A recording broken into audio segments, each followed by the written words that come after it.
Mari kita doa. Terima kasih Tuhan, kami menaikkan syukur untuk apa yang Tuhan buat dalam hidup kami. Terima kasih untuk kebaikan Tuhan. Terima kasih melalui kesaksian yang kami dengar. Engkau adalah Allah yang hidup, yang mendengar setiap seruan dan doa kami. Karena itu Tuhan, ajari kami untuk tetap bersandar dan mengandalkan Engkau dalam setiap persoalan yang kami hadapi.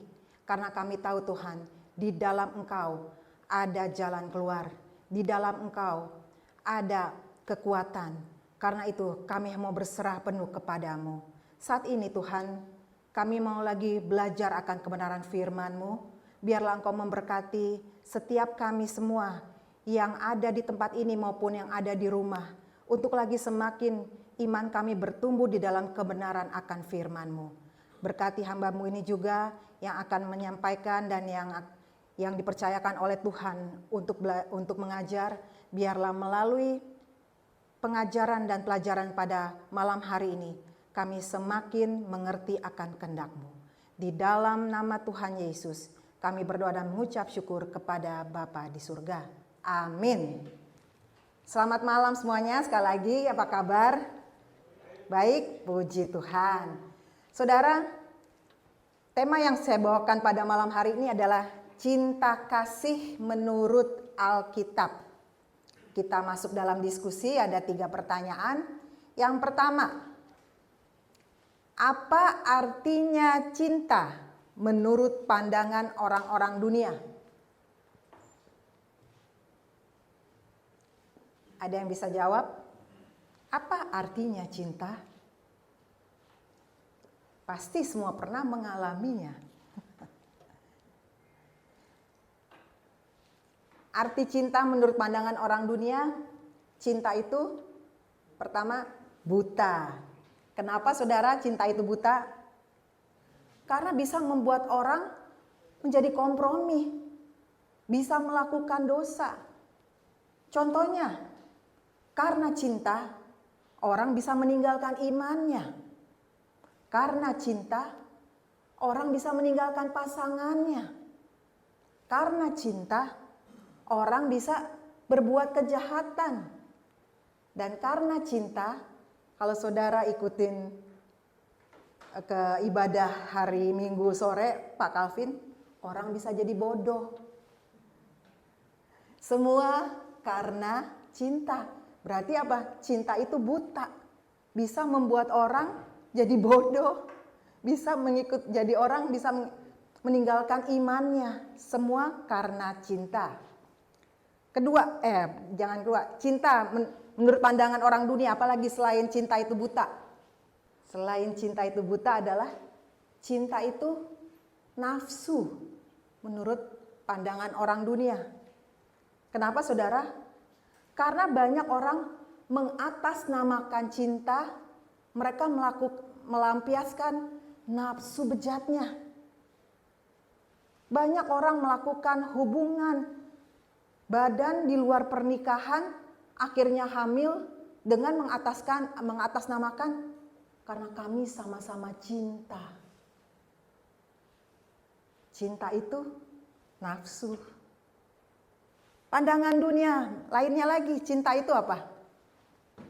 Cinta itu hanya kata-kata. Maksudnya hanya sebatas bibir saja. Banyak orang mengatakan cinta, tapi tidak melakukannya. Enggak ada tindakannya. Alias gombal. Jadi cinta itu menurut pandangan dunia juga apa? Hanya kata-kata. Juga apalagi saudara, cinta itu apa? Menurut pandangan orang dunia. Cinta itu perasaan yang berubah-ubah. Contohnya, kalau orang lagi dimabuk cinta, dia itu bisa senyum sendiri loh. Kalau orang lagi dimabuk cinta, orang tuh bisa ketawa-ketawa sendiri, mesem-mesem sendiri. Tapi bisa sebaliknya juga. Karena cinta atau dimabuk cinta atau patah cinta, orang bisa patah semangat. bisa nggak mau makan, jadi sedih. Itu karena apa? Perasaan yang berubah-ubah. Cinta bisa membuat perasaan yang senang, cinta juga bisa membuat perasaan jadi sedih. Dan yang paling ekstrim adalah kalau patah cinta, putus cinta, banyak orang yang bunuh diri. Ya. Yang kedua, menurut saudara, bagaimana caranya kita menguji cinta yang sejati? Hah? Testing melalui apa? Macam-macam. Contohnya yang lebih jelas.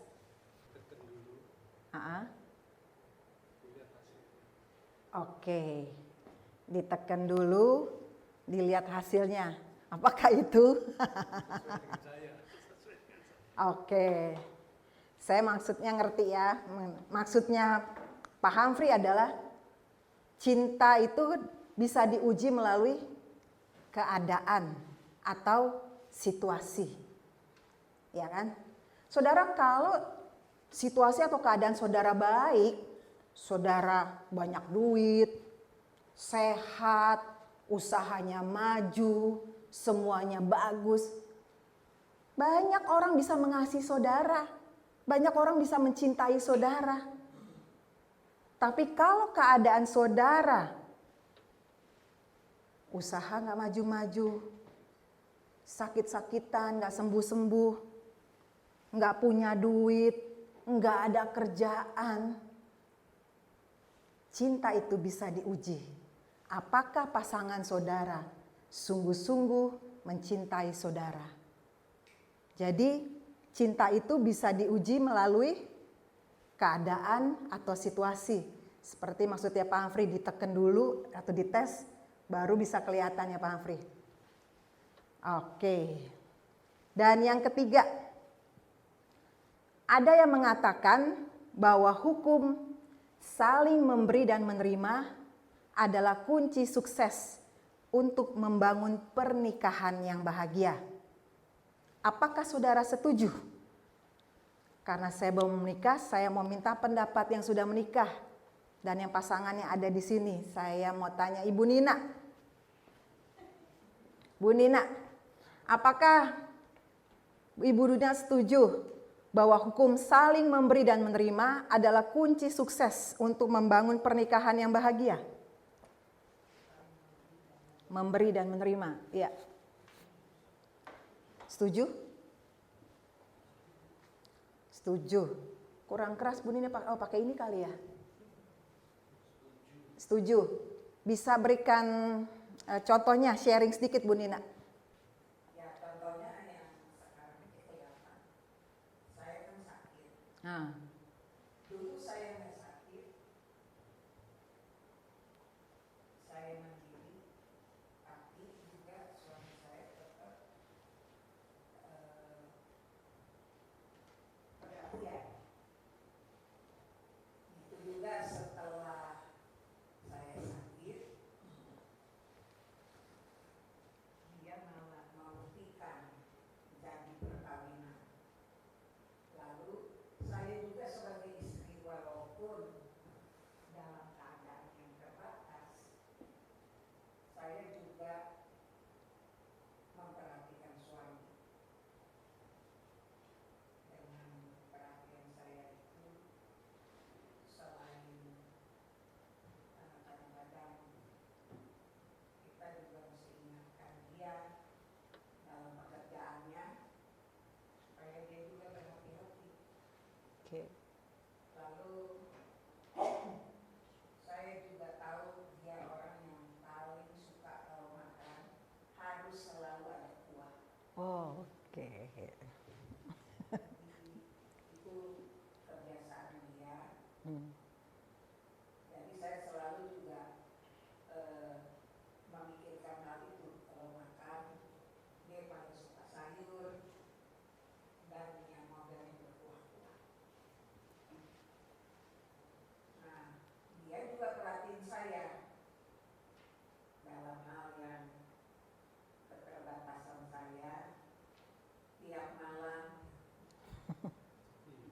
Pijitin. Tekel saya dengan ngurutin pakai klaim. Sampai dia bisa menyanyi. Dia dalam 8 menit. Waduh. Ini suami ideal nih.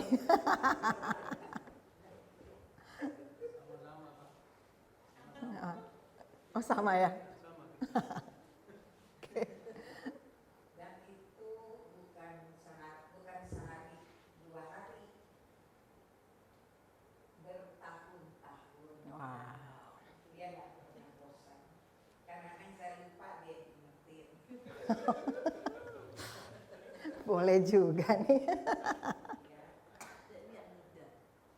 Dia membuktikan sayangnya buat saya. Sampai anaknya juga suka bilang, aduh mama, papa itu sayang banget kamu.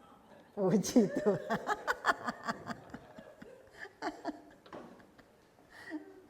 Soalnya itu model terakhir. Model terakhir. Limited edition. Tapi tidak berarti dia kami cinta juga. Nggak mungkin kalau kami selalu sependapat. Ada kadang-kadang perbedaan pendapat. Tetapi biar bagaimana kita selalu taruh Tuhan sebagai center dalam perkawinan kita. Jadi itu selalu yang mengingatkan kita. Apalagi saya teringat papi saya sebelum kami menikah, dia kasih satu ayat,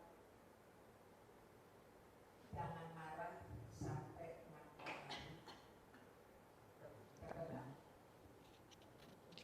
Ya, jadi sebelum matahari terbenam itu udah harus berdamai.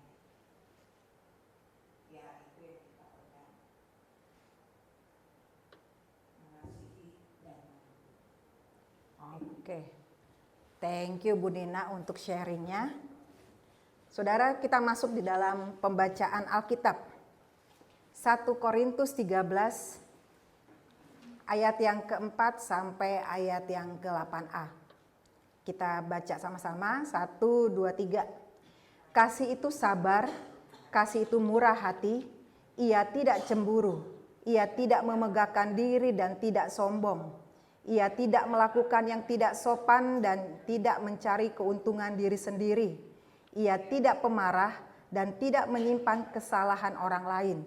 Ia tidak bersukacita karena ketidakadilan, tetapi karena kebenaran. Ia menutupi segala sesuatu, percaya segala sesuatu, mengharapkan segala sesuatu, sabar menanggung segala sesuatu. Kasih tidak berkesudahan. Ya, konteks dari 1 Korintus 13 tentang kasih yang dituliskan Rasul Paulus adalah untuk menasihati jemaat Korintus yang sedang berselisih. Pada saat itu ada 4 kelompok yang konflik, yaitu golongan Paulus, golongan Kefas, golongan Apolos, dan golongan Kristus. Saudara bisa baca dalam pasal yang pertama ayat ke-12 sampai ayat ke-13. Berbagai isu dan konflik jemaat antara lain adalah atau konfliknya masalahnya karena karunia pelayanan, pernikahan, penyembahan berhala, perjinahan, bahasa roh, ibadah, dan ajaran atau doktrin. Dan pasal 13 merupakan sebuah timbangan, yaitu cinta kasih yang sejati menurut ukuran Tuhan Allah. Dan dari 15 karakter cinta yang disebutkan dalam firman Tuhan di atas, kita bisa pelajari 3 kebenaran penting, yaitu A. Boleh diisi ya. Cinta kasih yang sejati itu bisa dipelajari. Semua karakter kasih di atas telah ditunjukkan Kristus kepada kita, manusia yang berdosa. Sebab itu Tuhan Yesus Kristus menjadi teladan bagi kita dalam pelajaran kasih ini. Saya minta untuk Jimmy baca 2 Korintus 5 ayat yang ke-17. 2 Korintus 5 ayat yang ke-17. 2 Korintus 5 pasal 5 ayat 17. Demikian firman Tuhan. Jadi siapa yang ada di dalam Kristus, ia adalah ciptaan baru. Yang lama sudah berlalu, sesungguhnya yang baru sudah datang. Amin. Saudara, sebagai ciptaan baru, karakter Kristus harus terpancar dalam hidup kita, yaitu cinta kasih. Dan itu bisa kita pelajari atau kita bisa belajar dari Kristus yang menjadi teladan dalam hidup kita. Kalau saudara lihat di dalam 1 Korintus 13 yang saya tulis di atas, kata kasih itu bisa diganti dengan Kristus. Jika kalau diganti dengan Kristus berarti Kristus itu sabar. Kristus itu murah hati. Kristus itu tidak cemburu. Kristus tidak memegahkan diri dan tidak sombong. Kristus tidak melakukan yang tidak sopan dan tidak mencari keuntungan diri sendiri dan seterusnya. Ayat ini adalah 15 karakter kasih. Berarti saudara, kalau itu kata-kata kasih diganti dengan Kristus, itu sebabnya kita bisa belajar dari Kristus. Karena teladannya adalah Kristus. Dan intisari dari ayat 1 Korintus 13 ini adalah tentang Kristus.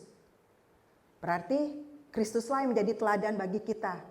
Dan sebagai teladan kita harus belajar kepada Kristus. Karena dia adalah teladan kita yang harus kita lihat, yang harus kita belajar dari dia. Yang B, cinta kasih yang sejati perlu dikerjakan atau diusahakan secara aktif, yaitu kita harus terlebih dahulu memberikan kasih itu seperti Kristus memberikan kasihnya kepada kita, dan dinamis atau bergairah. Berarti semua karakter kasih di atas ditulis dalam bentuk kata kerja aktif, bukan kata benda atau kata keadaan yang statis atau pasif. Saudara, mungkin saudara berkata, saya ini orangnya udah begini, saya ini karakternya keras, saya nggak bisa diubah-ubah lagi, memang udah dari sononya saya ini seperti ini. Saudara, siapa bilang? Di dalam Kristus kita bisa diubah. Karakter kita yang lama bisa diubah asal kita mau belajar dan taat kepada Kristus. Mari kita baca Matius 11 ayat 28 sampai ayat yang ke-29. Matius 11 ayat ke-28 sampai ayat yang ke-29. Sama-sama kalau udah ketemu, sama-sama kita baca ya. 1, 2, 3. Marilah kepadaku semua yang letih lesu dan berbeban berat, aku akan memberi kelegaan kepadamu. Pikulah kuk yang kupasang dan belajarlah padaku, karena aku lemah lembut dan rendah hati, dan jiwamu akan mendapat ketenangan. Ibrani 4 ayat yang ke-15. Ibrani 4 ayat yang ke-15. 1, 2, 3.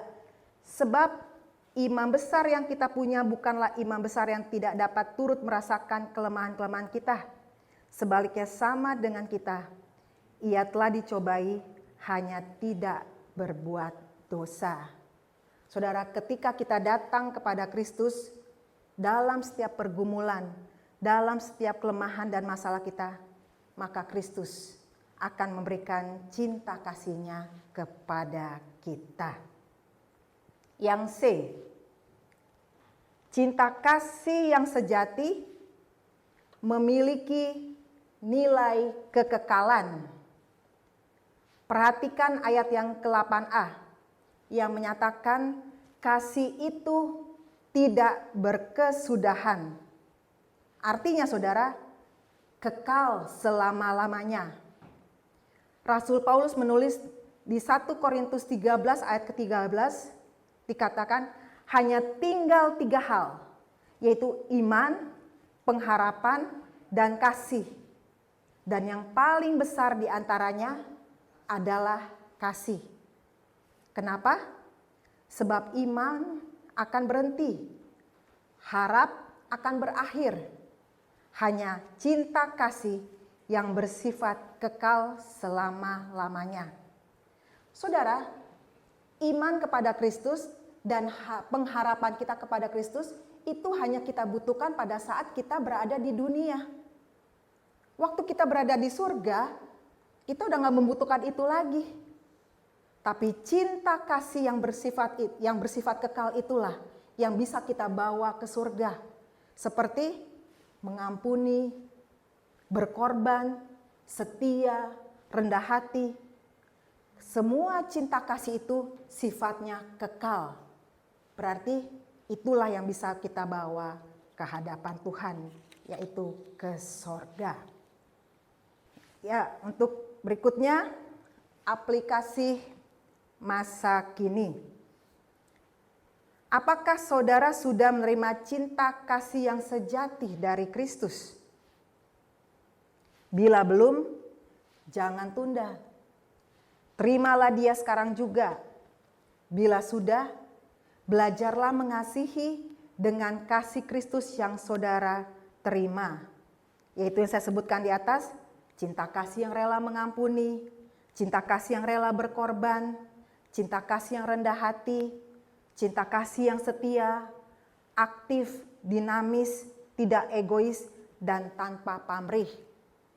Saudara bisa baca di rumah dalam 1 Yohanes 3 ayat ke-18 dan 1 Yohanes 4 ayat yang ke-20 sampai ayat yang ke-21. Dan yang B-nya aplikasi masa kini, adakah orang tertentu yang saudara anggap tidak layak dikasihi?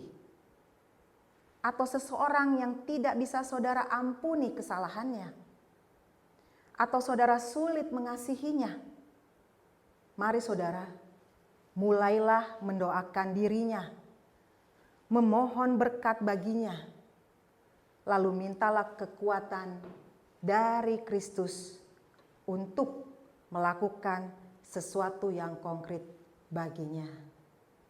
Sebagaimana Kristus telah menerima kita dengan kasih-Nya, kita pun bisa mengasihi orang sebagaimana Dia adanya. Mari saudara, kita mempraktekkan cinta kasih yang Tuhan berikan dengan menjadi berkat, sehingga cinta kasih itu boleh nyata dan melalui itu nama Tuhan dipermuliakan. Amin.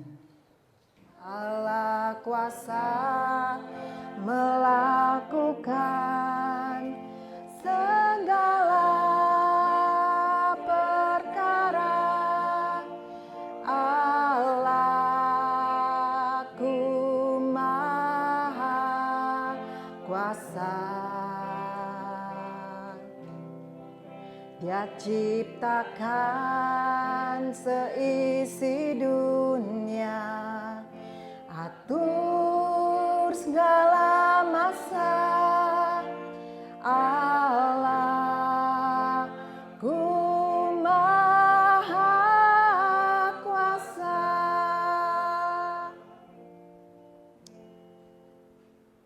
Terima kasih kami miliki Allah yang Maha Kuasa, Allah yang mencipta langit dan bumi, Allah yang memiliki kehidupan ini. Terima kasih Tuhan, kami memiliki Engkau.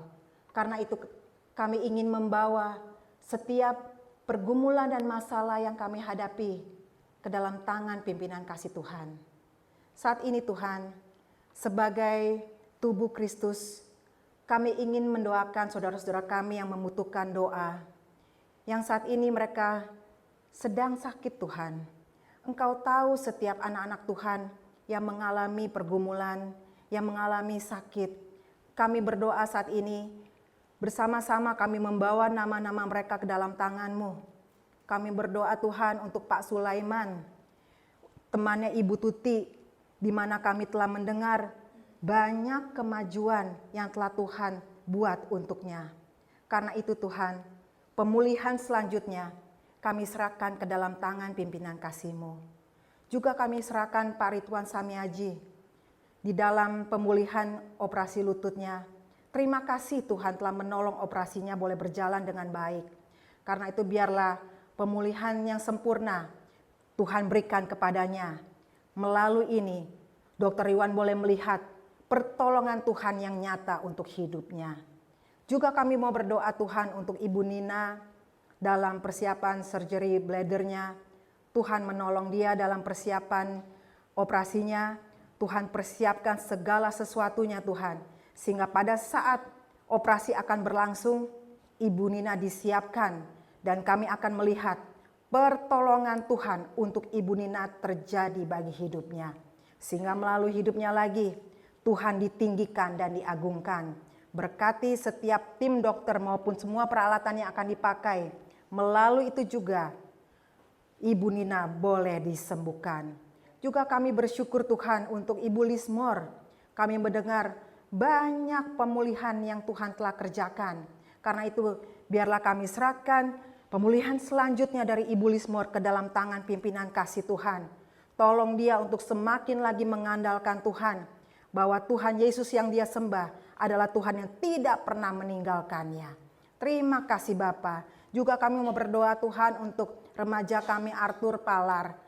Oh Tuhan Yesus, kami tidak jemu-jemu mendoakan dia.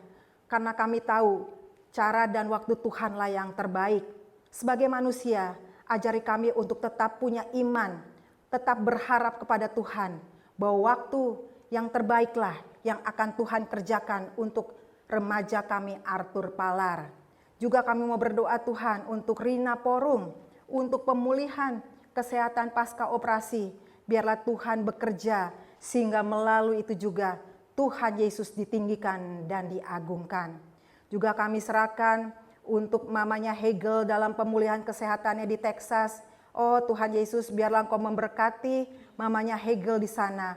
Tuhan berkati setiap obat-obatan, setiap makanan yang dia makan dan dia minum. Sehingga melalui itu juga dia boleh disempurnakan, disembuhkan, dipulihkan melalui pekerjaan tangan-Mu Tuhan. Karena di dalam Tuhan Yesus ada kesembuhan. Berkati mamanya Hegel Tuhan dalam kehidupannya di Texas. Apapun yang dia butuhkan, biarlah Tuhan cukupi dengan kekayaan dan kemuliaan-Mu. Terima kasih Bapa. Juga kami serahkan untuk Walter Tuhan, untuk suaminya Eti. Mata kanannya masih belum jelas. Tapi kami mohon biarlah Tuhan sendiri yang menjamah dengan kuasa kesembuhan yang daripada-Mu. Sehingga kami akan mendengar Walter akan disembuhkan dengan pertolongan daripada-Mu. Terima kasih Tuhan Yesus. Juga kami mau serahkan untuk adik kami Charlie. Biarlah Tuhan menyembuhkan dengan kuasa-Mu yang ajaib. Tidak ada yang mustahil bagi Tuhan. Karena itu kami serahkan adik kami ke dalam tangan pimpinan kasih-Mu. Juga kami bersyukur untuk baby Noah yang telah kami dengar banyak kesembuhan yang Tuhan boleh kerjakan baginya. Karena itu Tuhan, biarlah Tuhan terus memulihkan adik kami ini secara sempurna. Sehingga melalui ini juga Tuhan Yesus ditinggikan. Juga kami serahkan untuk Yafet Martin, anaknya Ibu Rita yang berada di Indo. Untuk sakitnya dia Tuhan, untuk autoimun maupun liver.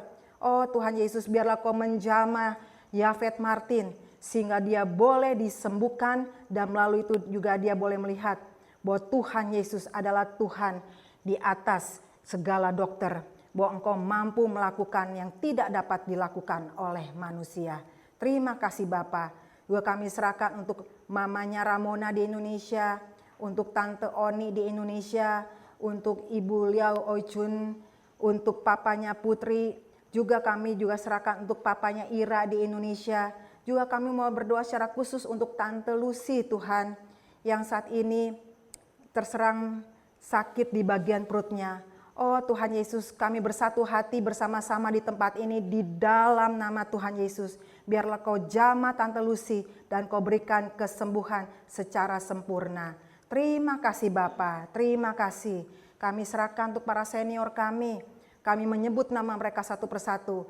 Tuhan, kami mau serahkan Om Paul di dalam kehidupannya, berikan dia kekuatan, berikan dia kesehatan, biar juga dia tetap semangat di dalam mengkoordinir Evergreen. Kami juga mau serahkan untuk Tante Lena, tolong dia Tuhan, biarlah Tuhan menolong dia dalam daya ingatnya, juga untuk kakinya yang lemah Tuhan jamah, sehingga dia boleh lagi dikuatkan.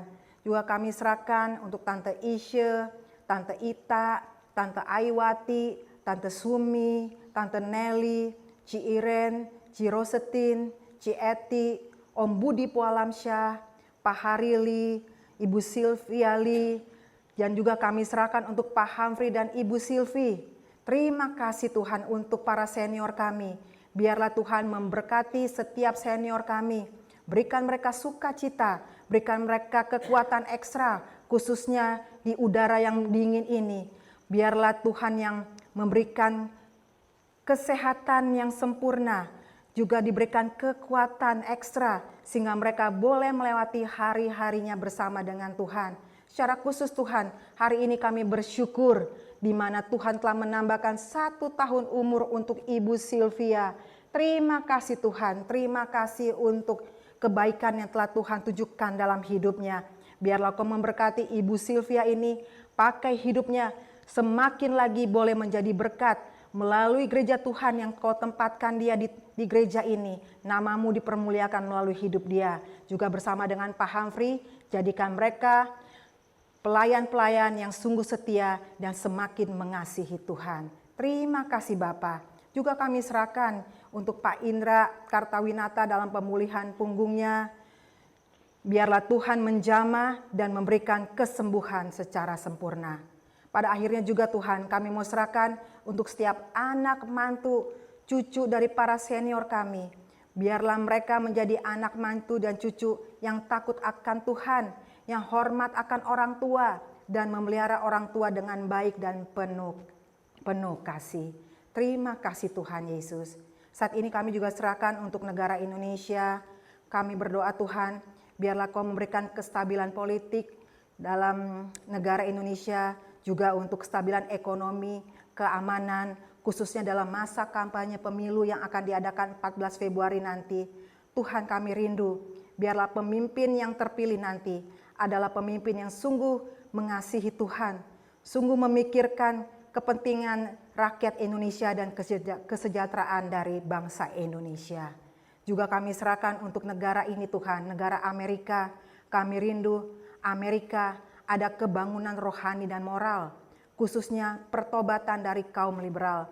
Pakailah setiap kami anak-anak Tuhan maupun gereja Tuhan menjadi perpanjangan tangan Tuhan untuk jadi kesaksian bagi kaum liberal, sehingga melalui hidup kami, kaum liberal boleh bertobat dan kembali kepada Tuhan.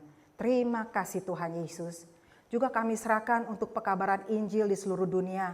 Kami berdoa untuk media-media sosial, literatur, radio, TV, pembagian Alkitab, KKR, KPI, penginjilan pribadi, persahabatan, program gereja, dan lain sebagainya.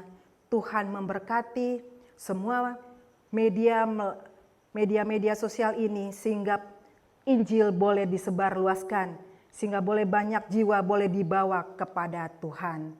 Saat ini juga Tuhan kami mau serahkan untuk gembala kami Pak Edi Vensis yang masih berada di Batam. Tuhan memberkati pelayanan dia di sana. Berkati melalui pemberitaan firman Tuhan. Kami rindu banyak jiwa boleh dibawa kepada Tuhan. Berikan Pak Edi kekuatan ekstra, berikan Pak Edi kesehatan, dan tutup bungkus dia dengan darah-Mu yang kudus.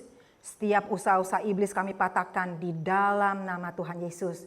Dan Tuhan berkati perjalanan pulang Pak Edi pada minggu yang akan datang, sehingga dia boleh kembali ke LA dengan tidak kurang suatu apapun. Terima kasih Tuhan Yesus. Dan saat ini kami mau serahkan setiap pergumulan pribadi dari anak-anak-Mu Tuhan. Engkau tahu apa yang kami gumulkan di hadapan-Mu.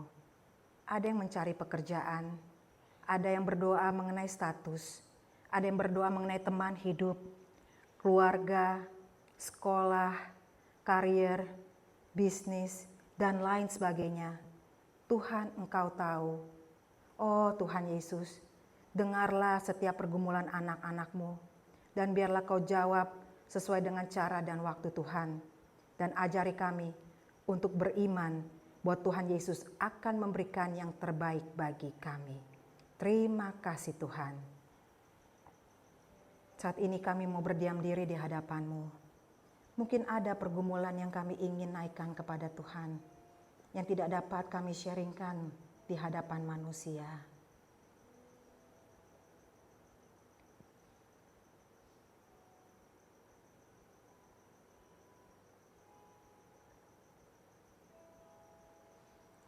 Terima kasih Tuhan Yesus.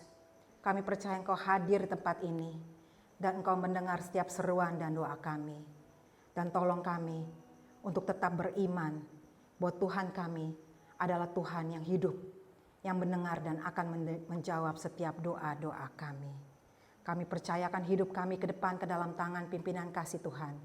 Tolong kami untuk tetap setia kepadamu, untuk tetap taat kepadamu. Dan pakailah setiap hidup kami Tuhan untuk menjadi berkat dan kesaksian bagi dunia ini. Terpujilah Engkau Tuhan Yesus. Kami serahkan setiap doa-doa kami ke dalam tangan-Mu. Di dalam nama Tuhan Yesus kami telah berdoa dan mengucap syukur kepada Bapa di surga. Amin. Yesus, Yesus, dengar doaku. Yesus, Yesus, dengar doaku. Janganlah Tuhan lalui, berilah berkat-Mu, berilah kasih-Mu, berilah kasih-Mu. Di dalam nama Tuhan Yesus kami telah berdoa. Setiap yang percaya berkata, amin. Amin. Saudara, 2 hari lagi kita tetap ada ibadah. Seperti biasa ada 2 ibadah, jam 11 dan jam 6. Mari saudara kita beribadah, kita bertumbuh di dalam pengenalan akan Tuhan. Tuhan Yesus memberkati.